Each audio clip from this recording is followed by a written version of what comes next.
नमस्कार। हमारे चैनल खुलेआम टॉक्स में एक बार फिर आपका स्वागत है। आज हम बात करने जा रहे हैं ई सिगरेट पे। भारत में ई सिगरेट बैन है। कारण कि भाई ये बहुत हार्मफुल है।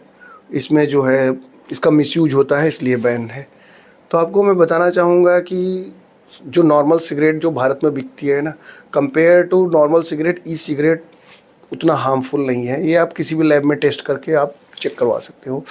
उसका जो फ्लेवर उसमें डाला जाता है और जो सिगरेट में जो तंबाकू इस्तेमाल होता है, जो चीज़ें इस्तेमाल होती हैं, दोनों का आप कंपैरिजन करेंगे तो e cigarette always better than normal cigarette. लेकिन भारत सरकार ने इसलिए बैन कर दिया है कि भारत सरकार जो है चाहती है कि आईटीसी का प्रोडक्ट ज़्यादा से ज़्यादा प्रमोट हो। मतलब लोगों के हेल्थ से उनको कोई लेना देना नहीं, किसकी का हेल्थ सही रहे ख़राब रहे उससे लेना देना नहीं, आईटीसी का प्रोडक्ट प्रमोट हो। क्योंकि आईटीसी भारत में सबसे बड़ी जो है सिगरेट उत्पादक कंपनी है, जो कि सबसे ज़्यादा सिगरेट बेचती है। मतलब लोग मरते रहें लेकिन उनका सिगरेट बिकता रहे, सिगरेट में कोई कमी नहीं आनी चाहिए, इसलिए ई सिगरेट को बैन करा दिया।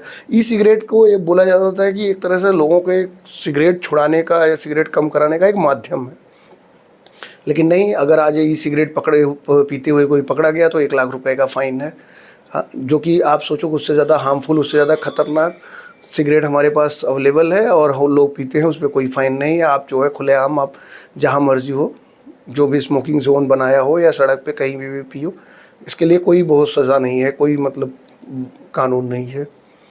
तो अगर आप कोई भी चीज़ बैन कर रहे हो और कोई चीज़ लागू कर रहे हो तो उसका कंपैरिजन भी लोगों को बता दो, उसका लैब टेस्ट रिपोर्ट लोगों के सामने शो कर दो। आप अपने फ़ायदे के लिए आप जनता के स्वास्थ्य के साथ मतलब समझौता कर रहे हो, ये कहीं ना कहीं बहुत ही गलत है।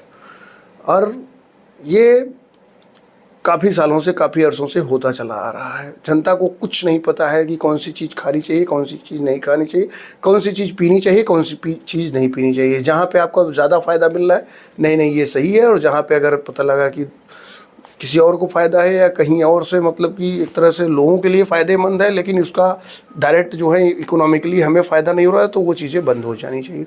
अरे भाई, आप अगर बंद कर दिए हो तो आप अपना खुद प्रोड्यूस कर लो ना, अपना खुद बना लो लोगों के बीच में। एटलीस्ट लोग जो है, देखिए नशे से लोग मतलब आप लोगों को अलग नहीं कर सकते। धीरे धीरे जो है चीज़ें जो है अपनी मर्ज़ी से, जो लोग छोड़ना चाहे छोड़े, नहीं छोड़ना चाहे नहीं। ये भारत है जहाँ पे आज़ादी है, लोग जो करना चाहें करें। लेकिन आप जो है ऐसे नशे के नाम पे उस एक जो कम जहर था उसको बंद करके आप जो है ज़्यादा बड़ा जहर मतलब आप उसको अलाउ कर दिया, जो कि जो है आप देखिए भारत में कैंसर का कारण बनता जा रहा है। भारत में सोचो कि दिन पर दिन सबसे ज़्यादा कैंसर पेशेंट बनते जा रहे हैं। और कैंसर हॉस्पिटल के नाम पर अगर मुंबई का टाटा हॉस्पिटल, जहाँ पे सारी सुविधाएं हैं, उसके अलावा कोई हॉस्पिटल नहीं है। हालांकि टाटा हॉस्पिटल में भी जो कैंसर को लेकर जो डेवलपमेंट हुआ है, रिसर्च हुए हैं, जो नई नई चीज़ें हैं, टेक्नोलॉजी, वो अवेलेबल नहीं है भी तो सारे लोगों के लिए नहीं है। क्योंकि पेशेंटों की संख्या इतनी बढ़ती जा रही है, दिन पर दिन इतने ज़्यादा लोग होते जा रहे हैं कि आप जो है उनको मतलब पूरा सबको प्रोवाइड कर पाना आपके लिए बहुत मुश्किल काम है। आप सोचिए कि टाटा में कोई भी कैंसर पेशेंट आता है तो टाटा जो कि कोई गवर्नमेंट का नहीं है, लेकिन अब तो मतलब टाटा का है, बट एक तरह से गवर्नमेंट ऑपरेटेड है। तो कहीं ना कहीं जो है लोग जो आते हैं पेशेंट, आप सोचिए कि वो बेचारे अपने नंबर का वेट करते हैं। मतलब उनकी बीमारी किस लेवल की है, कहाँ तक है, उससे कोई लेना देना नहीं, अपने नंबर आने का वेट करते हैं कि नंबर मिल जाए तो थोड़ा बहुत इलाज मिल जाए, थोड़े दिन और जी ले। ये स्थिति है। आप सोचो कि जो बीमारी सबसे ज़्यादा खतरनाक है, जिस बीमारी का आप इलाज नहीं कर पा रहे हो और उसके लिए आप सुविधा नहीं दे पा रहे हो, तो उस बीमारी का जो होने का जो भी कारण है, उस कारण को क्यों पनपने दे रहे हो? उस कारण को आप रोको ना। उस कारण पे आप बैन क्यों नहीं लगा रहे हो? आप बीमारी नहीं रोक पा रहे हो, बीमार लोगों को स्वस्थ करने की सुविधाएं नहीं दे पा रहे हो, तो कम से कम आप जो है बीमारी होने के कारण को तो रोको। जिन जिन कारणों से कैंसर होता है उन सब चीज़ों पे प्रतिबंध लगाओ, उन सब चीज़ों को कम करो। हम ये नहीं कह रहे हैं कि मतलब डे वन से जो है चीज़ों पे एकदम रिस्ट्रिक्शन लगाया जा सकता, लेकिन आप धीरे धीरे तो शुरू करो।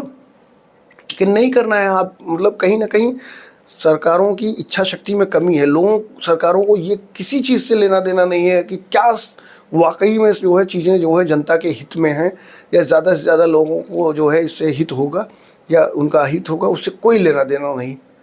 हमारा हित कहाँ से होगा, हम कैसे बने रहेंगे, हम कैसे जो है मतलब हमारा सत्ता सत्ता की कुर्सी पे कुल्ले टिका के बैठे रहेंगे, वो हमारे लिए हमारा जो है सबसे ज़्यादा महत्वपूर्ण जो है स्टेप होता है। ये है सरकारों की सोच।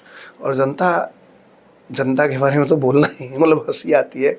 ये आप डिज़र्व करते हो ऐसी सरकारें, क्योंकि जब भी आपको मौका मिलता है बदलने का ना, तो आप थोड़े से पैसे लेके आप खुद ही बदल जाते हो।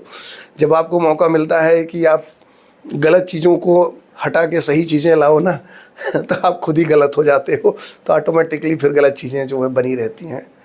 अब हर चुनाव में देखिए, जितने भी विधायक या जितने भी एमपी एमएलए या जो भी नगर सेवक जहाँ भी चुने जाते हैं, आज की डेट में 90% जो है, जो चुनाव होता है ना, वो पैसे का पूरा खेल हो चुका है। जिसके पास ज़्यादा से ज़्यादा पैसा है वही चुनाव जीत पा रहा है, जिसके पास पैसा नहीं है वो चुनाव नहीं जीत पा रहा है।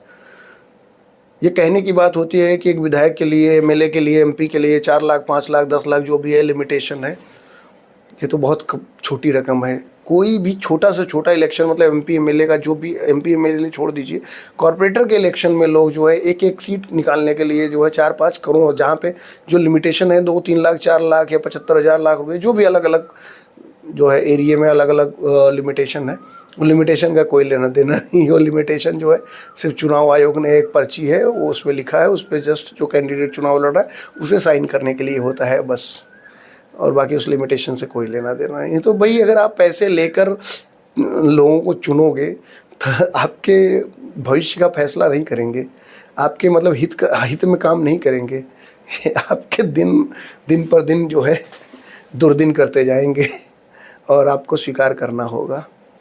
तो कहीं ना कहीं आप अपने लिए खुद गड्ढा खोद रहे हो, आप खुद उस डाली को काट रहे हो जिस डाली पे आप बैठे हुए हो।